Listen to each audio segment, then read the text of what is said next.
Under medical issues, first of all, the brought in dead patients. Sometimes the patients are brought to the hospital by the relatives without knowing the fact that the patient is already dead. They don't know. Maybe in the ambulance itself patient has died. But they will come to the hospital and they ask the casual medical officer to see the patient. When the casual medical officer sees and declares that he is already dead, the problem starts. Because all of a sudden the patient attenders could not digest the fact that this relative is dead. Then the problem comes with the issue of death certificate. How to give death certificate? Relatives will ask for the death certificate. Without seeing the patient, without treating the patient, hospital can give the death certificate? Can you give? No. Then what to do? If the patient attenders insist on you to give the death certificate, what is the procedure? Then you have to admit, if you want to give the death certificate, you have to inform to the police and then hand over the body to the police for post-mortem. Then most of the relatives will not accept for the post-mortem. Then what to do?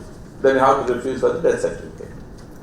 So then the casual medical officer has to play a vital role in convincing the patient.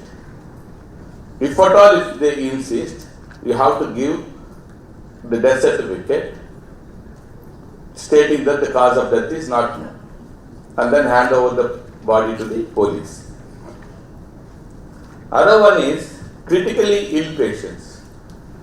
Most of the doctors are working in ICU, and then in ICU most of the patients also they are very critically ill. And generally what we do is when the patient is critically ill, the doctors or nurses to convince or to pacify or to console the patient attenders, they always say that the patient is stable and patient is recovering, patient is doing well. But within 2 hours, the medical officer comes and says the patient is dead. Then the problem starts. Till morning he was alright. Why all of a sudden the patient is died? So, better when the patient is critically ill, not to give so much of hopes to the patient attenders. At least the medical officer should talk to the kith and kin or the close relative, explain what is the exact condition of the patient. Then there will not be any problem. And second issue starts, patient died at 10 o'clock and the sister asked the patient attenders to go and bring their medicines at 10:30. Because medicines what they have already used for the patient, taking from the crash cot, the sister or doctor will ask the patient attenders to replace the drugs. Then the patient says that the patient is already died at 10 o'clock. Why you are asking me to buy the medicines at 10:30? Then what will happen? You know the thing that already movies have come. They say the thing is hospital is making money on dead body. So these are all the issues where generally every administrator or medical professional, they face these things in day-to-day administration. Better don't ask the patient attenders to buy the medicines once you declare the patient is already dead. What you have to do is kindly include what are all that you have done, procedure charges or the medicines, better charge include in the bill under the column drugs used in the ward. So that you will not ask the patient attenders to buy the medicine, so they will not feel any bad. So other issue is hospital acquired infection. Generally the survey says that 4 to 6% of surgical and medical patients are getting the hospital acquired infection, that are nosocomial infections, and in ICU more than 16 to 18 patients are getting this hospital acquired infection. And most of the patients are spending more money not for the original disease, because of the hospital infections. Millions of dollars every day the patients are paying in the world, not because of their ill, because of the hospital infection. Then how to stop this infection? First of all, we should know what are the sources for hospital acquired infections. One is the surface, the other one is the air, third one is the linen, and fourth one is the touching the patient. And surface cleaning and air filters and proper cleaning of the linen, everybody can do. When the question comes for hand hygiene, the survey says any hospital, if you say the paramedical people will follow 80% of the paramedical will follow the hand hygiene, and 50 to 60% of the nursing staff will follow the hand hygiene. But unfortunately, the clinicians 30 to 40% only they follow the hand hygiene.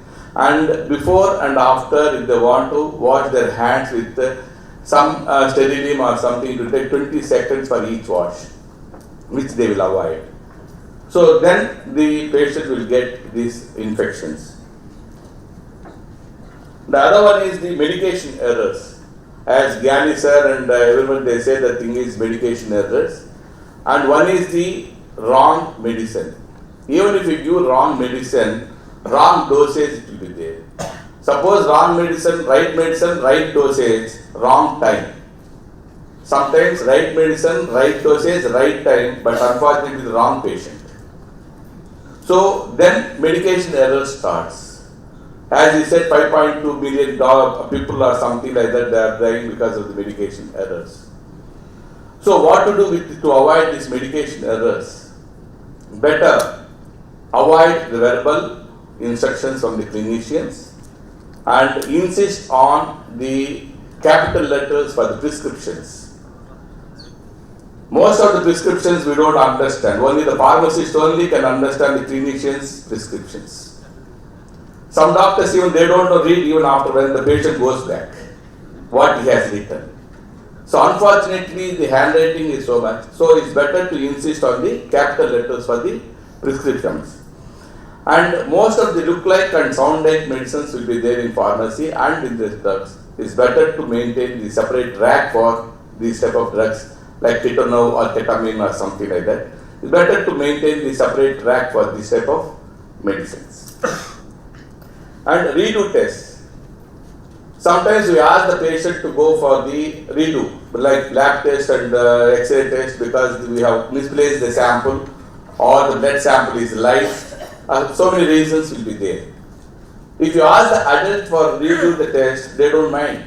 But when you ask the child patient to go for the blood test, the parents will come immediately saying that why should I give blood again for my child? Not because giving the blood is not a problem there, but only because his child will cry. When the child cries, parents cannot tolerate. So you must be very, very careful when you are taking the blood for the children. And secondly, cost is also involved in the redo test. And MLC cases. So most of the people they mistake that MLC case means only the accident case or poison case or something like that. But MLC cases, even if the cause of death is unknown, not known, even the patient is there, the thing it will become MLC. And even within 24 hours from the time of death, if the patient dies from the time of admission, if we don't know the cause of death, it also becomes MLC. And the problem here, MLC, is the patient attendants, they don't want to send the body for the post-mortem report. So then the medical officer has to convince the patient attendants to hand over the body to the police. And other one is the administrative, this thing, a refusal for admissions. Sometimes the patient is not willing for the admission, maybe because of the financial constraints or because he does not want to continue the treatment, whatever it is. Sometimes what will happen, some dengue season or something like that, and our hospital beds are full with the patients, fever patients, where you cannot admit the patients and where you do not have ventilators to accommodate the ventilator patients, you have to refuse the patient. Then the problem comes, why? Because of the loyalty I came to your hospital. How can you refuse my patient?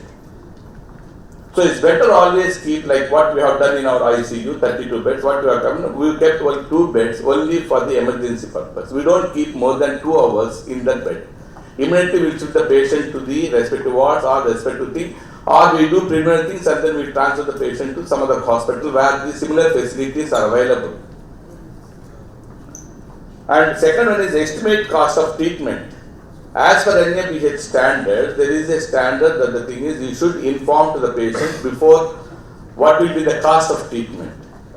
And most of the time we give the cost of treatment, but there is definitely the cost, when the final bill comes, it will be 3 times or 4 times more than the cost of the treatment. So then the problem comes that the patient comes and says the thing and all, you have told only 40,000 rupees, why that you have given bill for 60,000 rupees. So these are all the day-to-day administrative problems where you have to do, what you should do is, whenever there is an increase in the final bill or whenever you are doing the special cases, better inform to the patients and then take the signature saying that you have informed them what will be the additional cost for the patient treatment. Another one is lack of communication. I don't want to talk anything about the communication here because everybody has got the thing, but in hospital, what will be the lack of communication is, one is the particular language problem, that nursing staff, how she explains to the patients or how she explains to the doctor. And second one is the arrogancy.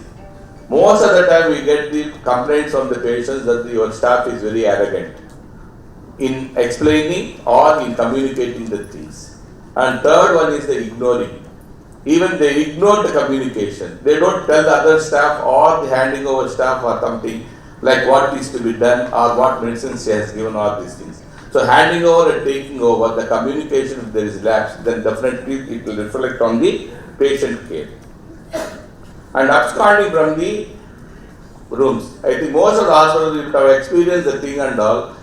They will see that, especially it will happen on the psychic patients, these patients. And then they will say the thing, and the sister will be seeing, he will say the thing, I will go for tea, he will run away from the hospital. And then what to do with these absconding patients is very, very sensitive issue. What is to be done for these absconding patients? First of all, what you should do is, you should write down in your case sheet that the patient is absconded, make a note of it, record it. And second thing is, the first thing what you should do is inform or call to the number what they have given in at the time of admission, home, street address, but just you have to inform them whether the patient has come home or not. If still he has not reached home, the third one is you have to inform to the police stating that so and so patient has left without information or without any proper discharge. Why I am telling all these things is suddenly all of a sudden, if suppose he is going on road and the way and then he met with an accident, then the problem comes with the administrator saying that how you have allowed the patient to go out of the hospital when he is under treatment. So all these things we have to be careful in this thing. And huge bill amount and delay in billing. See, the problem comes with the huge bills. When the bill starts, crossing 1 lakh, then what will happen, first thing, he will start with small complaint. Till that time he is alright. He will say that thing is, hospital is good, the treatment is good, doctors are good, staff is very nice, very accommodative, something. When the bill crosses 1 lakh, he will say, sir, yesterday they have not come for linen change. That is the only thing. And again they say AC was not working or something like that. Suppose bill crosses 2.5 lakhs, then the big problems comes. And 4 lakhs, then they will start fighting with the management saying that all these problems you are facing, what is this nonsense, services are not good. When the service was good till 1 lakh, why the services are not good after 2 lakhs? So all these things what will happen, that's the thing, you must be very, very careful when you are handling the patient with the bills. You should have a mechanism where you should inform to the patient every day regarding their bills, and then one person should monitor whether they are paying the bills or not. So regularly. So don't allow the patients to have the huge outstandings to the hospital. Even 10 lakhs if they are paying every day, they don't mind. Even if you keep 50,000 rupees outstanding due amount, then the problem starts. And insurance patients. Unfortunately, insurance patients, what they think is if they come with a card, they are permitted to take whatever the treatment they want. Unfortunate thing, because the insurance people will tell them the thing is if you take this card, you can get any amount of treatment or whatever it is in the hospital. But unfortunately, when they come to get the pre-approval itself, it will take 1 or 2 days. And then if he is eligible for 2 lakhs, but for treatment, Unfortunately, insurance will sanction only 50,000 rupees. Again, you have to send for the enhancement. All these things, what will happen, patient will say, the thing is, I have got a card. Why should I pay to the hospital? You do whatever you want. I don't want to pay. So, better, whenever there is a limit is exceeds, when the cashless payment is exceeds, better what you do is treat him as a cash patient. Treat him as a cash patient, tell him that every day you send the bills, you collect money from him. Once you get the approval, refund the money. Otherwise, what will happen? At the last minute, at the time of discharge, if you tell the patient saying that the insurance claim came only for 50,000 rupees against 3 lakhs bill, then you will say 2.5 lakhs from where I can get. So that is also one of the problems that we face. And staff attrition rate. So unfortunately, what happens in the healthcare industry, the nurses and doctors attrition is very much. And then over a period of time, all our hospitals are becoming like a training hospitals. We give training to the nurses by spending money. We send them for the training purpose, or after 1 year they leave the hospital. They join in some other place with our certificates. So this attrition rate is more in hospital. That is also one of the problem. For that, HR manager should be alert in doing the manpower planning. And other thing is financial issues and bill discount. That's what already I have discount. And other one is the insurance claims, inadmissible items, and then entire bill is not eligible. Sometimes co-payments will be there, and the TPA help desk should be very, very active and efficient to deal with the insurance patients, to explain or in explaining the eligibility and what is to be due to the hospital. And outstanding payments, that's what already I have explained. Don't allow the patients to have more outstanding bills in the hospital. It will be very difficult to collect from the patients at the time of discharge. And bad debts from the insurance companies or from the corporate. What is the role of administrator? Now, the thing is, one is the motivation. You have to motivate employees, not by giving simply the salary or promotions. And then you have to create more self-motivated employees in our organization. If you create self-motivated employees, that people should work for the institution, for the people. And also the employees should have the feeling that you are there only for them. If they feel the thing is no one is here in our institution to listen my problems, definitely they will leave. Like what he has said, so many factors, the previous speaker has told about the motivation. Not only money and other things, but you have to create a feeling among the employees that you are there sitting there an administrator only to look after their problems. Don't refuse any employee in our institution when they come for some problem or other, some solutions or some suggestions. And other one is the training. As I said earlier, training has become it is very, very essential. You should have the training schedule, and then monthly, and then give training to each and every employee, like BLS, ACLS, firefighting. So many training programs are there. So you must be having the training schedule. And then after giving all the training, there is no guarantee that employee is going to be with us. And communication, as I said, communication skills, you have to develop the communication skills. And the counseling. Counseling is very, very important. We have put counselors for that purpose, patient counselor. Even now recently I made one drastic thing that surgical unit, I have appointed one counselor for surgical patients. Generally what will happen, the surgical patients, they don't know what type of surgery is going to undergo, and then what is the cost of the surgery, and then what type of surgery that is undergo, whether it's general anesthesia or spine anesthesia, nobody knows. And no one will explain to the patient attender what is going to happen or something. So I have appointed one counselor only for this purpose, that all the patients who are posted for surgery, what we have done is that nursing staff, she will counsel the patient, what type of surgery, what is the thing, how long it will take, how much it costs, all these things. Now really I am telling, for the last 3 months, the complaints from the surgical patients have come down drastically because she is counseling all the patients who are undergoing the surgery. The other one is the medical audit. I will take 5 minutes, so I know that everybody is hungry, so that we will also go for the lunch. And medical audit. See, medical audit is very, very important, and then it should be an effective medical audit. Not just like that audit purpose, don't do. For NABS purpose, don't do the medical audit. Medical audit should be very, very effective, and then you should have a criteria for selecting the case sheets. What type of case sheets you can take for the medical audit? Number one is the long stay.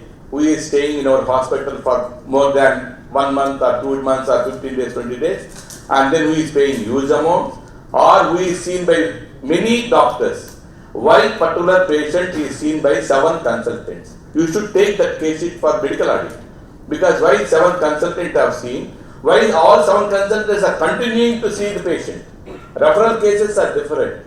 By all 7 patients, consultants are seeing every day. Then the cost will go up to the patient.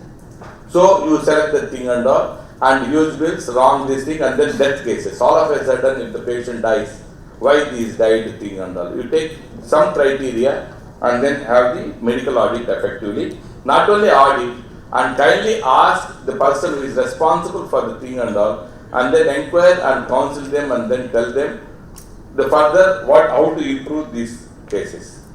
And other one is the good key indicators. Key indicators are very, very essential to maintain the standards. As for NABH also, they have given the key indicators. Key indicators are nothing but some standards to control or to compare your work with the key indicators.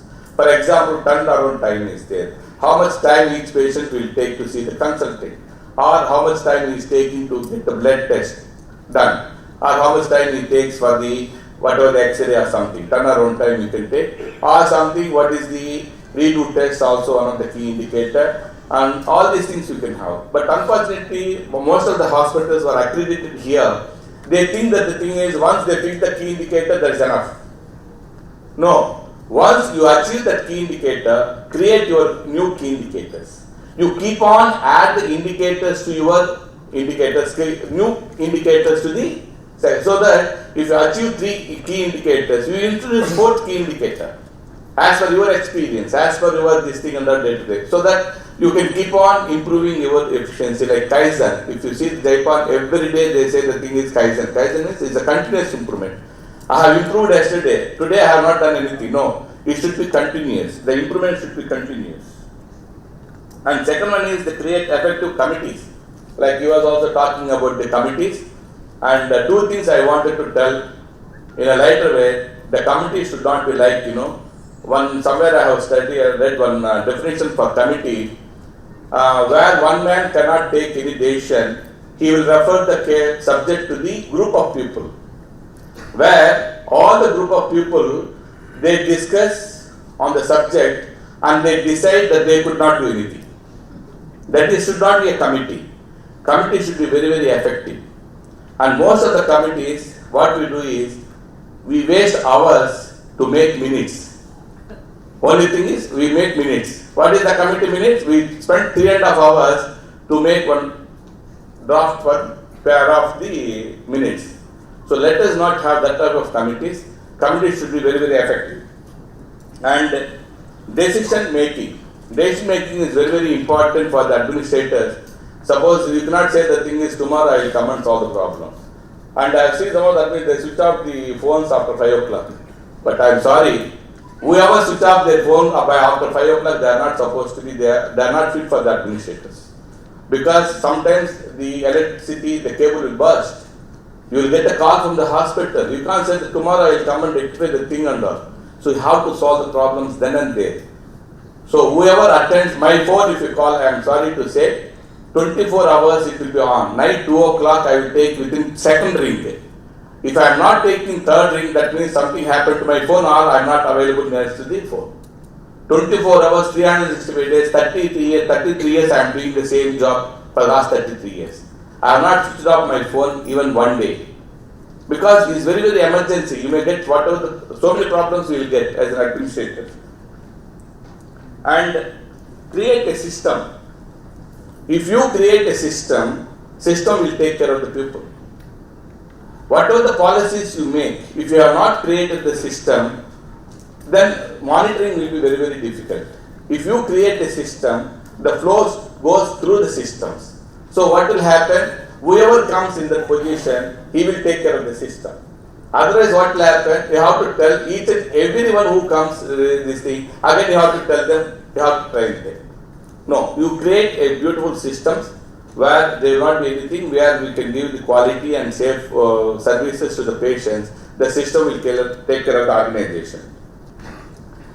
And because so many administrators are, only 2 slides I can complete. And because many administrators are here, unfortunately, the administrator's job is a thankless job. It's like a cold. So we suffer a lot, but no one will inquire, are you suffering with cold? But we know how much suffering we are. And similarly, what will happen if you get down from the bus? No one will thank the driver. They will thank the conductor who is comfortably sitting and collecting money. But all these things, the driver has the thing under, he has saved our life. No one will go to the driver and say the thing is, thank you driver, you have done a good job. And unfortunately what happens, if you ask the X-ray technician, how many X-rays you have taken, he will say 30 X-rays I have taken. I have done 40 lab tests and then I have seen 20 patients. I have registered 40 patients. Unfortunately, if you ask the administrator what you have done from morning to evening, he cannot say anything. You tell me what you do as an administrator. You can't tell your top management, I have attended 10 patient complaints, I have gone round, I have nothing, you can't do like that. You cannot compromise your work as an administrator. And easy for the top management to remove the administrators than the ward boy. If you remove the ward boy, there is a union, people will come and ask, so many things will happen. If you remove the administrator, nobody will come and ask the way you have removed the administrator. They feel very happy that one follow questions. See, why I am telling, the administrator post is a very, very difficult post where no one will support, but without him the organization will not run. See, the funny thing is, that's the thing, is a thankless job. You must, but whoever sees, whether you get recognition or not, as long as you are paid, as long as you are in the chair, you must do justice to your consciousness. You do the work and then the recognition will come automatically. Don't do for the recognition. Do the work, recognition will come automatically. And the last slide, the thing and all, the administrators, what is the thing? How the administrators in the hospital in the crisis management. You know, crisis management, definitely, so many things will be there. All of a sudden, the inpatient beds will come down, or the financial problems will be there, or more attrition rate, patients will, this thing and all, or some competition, so many problems will be there. And in this crisis management, the administrative role is very, very vital. So have to be with the management, top management in what you call solving the crisis management. You see, I tell you one small anecdote and then I will finish my talk. Like me, one administrator, CEO, while leaving his office of CEO, retiring, he has had the next successor came. He asked the previous, the leaving CEO, sir, give me some tips to run the hospital or tips to run the organization. Then CEO said, okay, no problem, I will give you 3 letters, numbering 1, 2, 3. Whenever you get a problem, you remove first letter, number 1. Then second, and then third. Then okay. After 1 month, what happens? The CEO successor got some problem, and then immediately remember what previous the CEO has done. So he has removed, taken the first letter, and he read like this. It was written like this. Better you blame the previous CEO. So he did the same thing. Yes. Sir, the previous CEO did like this, sir. I don't know anything about these things, sir. I am sorry. Top management said, yes, really, he might have done something. Excused, you go. After 3 months, again he got some other problem. Then what to do? Anyway, some covers are there, you know. He has taken the second cover. Then he has read the thing. It was written like this. Better you blame the systems. Then he went and top management says, the system was not good, the system was not developed properly, we have to do the reform the system, something like that, and manager has really have done a good job, you change the systems. He has survived that also. Then after 6 months, again some problem came. What to do? Anyway, this thing is there, no, because third letter is there. It is more thing. Then he remembered the third letter. Then he opened the third letter. Then there it was written like this: better you prepare similar 3 letters and hand it over to a successor. You are not fit to be an administrator hereafter. Because every time when you start blaming others, when you play a blame game, you cannot be an administrator. You have to take the challenges. So better, like as a leader, I would like to tell one thing, that you give the credit to your co-staff or the subordinates of the credit of success. You tell your subordinates, you call your colleagues, you tell them the thing is the success is just because of you. You encourage the people. And whenever there is a failure, better you take the responsibility for the failure. And then the people will come and help you for future success. So stop blaming game and then find the solutions for each and every problem or issues facing in day-to-day administration. So thank you very much. Thank you for giving me opportunity.